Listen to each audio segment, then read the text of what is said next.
কেমন কি ওই দিদিমণি আপনি বাড়িতে যাও, যেগুলো পড়িয়েছি সবগুলো মনে রাখবে।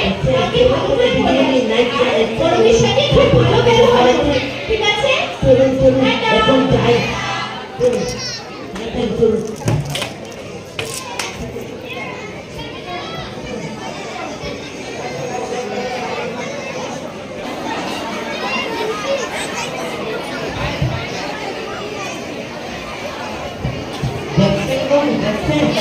কেমন করে ওই দিদিমণি ছাত্রছাত্রীদের ধরাচ্ছে, এমন করে যদি ধরায় ছাত্রছাত্রীদের মেধা বিকাশ হইত। আর এই কথা যদি ওই ছাত্রছাত্রীদের মা বাবা গাইতে বুঝতে পারে তাইলে কিন্তু তাহলে কি আর হবে? আমাদের বিদ্যালয়ে তো আর পড়াশোনা হয় না। ওই আপনার বিদ্যালয়ের ওই শিক্ষকগণ শুধু নাচে আর গান গায়, বুঝছেন? শুধু নাচে আর গান গায়। তাহলে কি আর হবে? আপনার ওই বিদ্যালয়ের দশা একেবারে হরিমন হয়ে যাবে, বুঝছেন? ওই মানুষ বললে গণিতে হয় না, ওই আপনার ওই বিদ্যালয়ের দশাও একেবারে হরিমন বুঝলেন? এই ভগবান তো এমন একটা উপায় বার করতে হবে যাতে ঠাকুর পাবে কাছেও পাবে না। বাবু, আমার কাছে দুই তিনটি উপায় আছে, বুঝলেন? বাবু, আমার কাছে তিনটি উপায় আছে।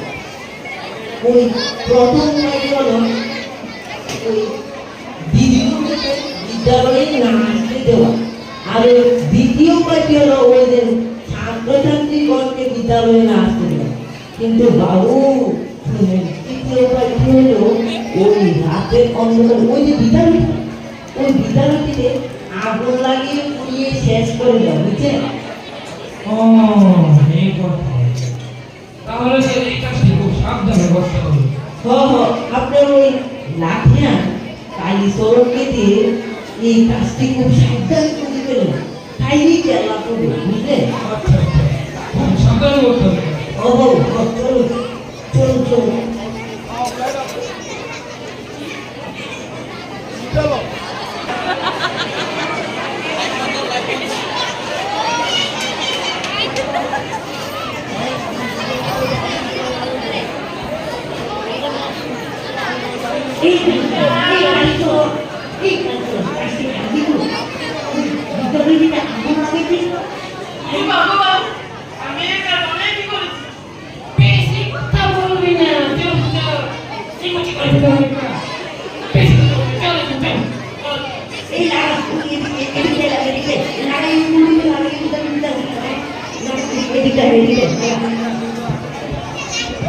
ওই সামনে রাখা, সামনে আগুন লাগবে, ভালো করে লাগবে।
তিনি আদর্শ কমিটি আগুন লাগিয়েছে।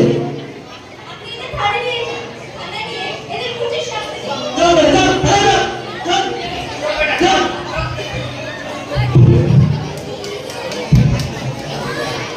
দেখছেন তো আপনারা কিভাবে দুষ্ট লোকেরা আমাদের শিক্ষা ব্যবস্থাকে শেষ করতে চাইছে। সরকার আমাদের শিক্ষাকে সম্প্রসারিত ও উন্নত করার লক্ষ্যে 2020 শিক্ষানীতি অনুযায়ী শিক্ষা ব্যবস্থাকে ফেরে সাজাতে চাইছে, কিন্তু কিছু অসৎ ব্যক্তি তাকে নষ্ট করতে চাইছে। আপনারা এর বিরুদ্ধে রুখে দাঁড়ান।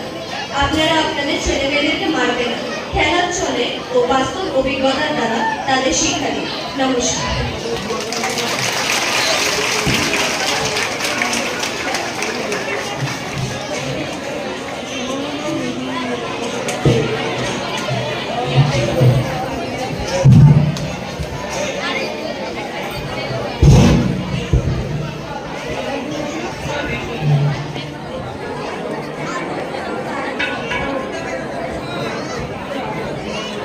আমরা 2020 শিক্ষানীতিকে অবশ্যই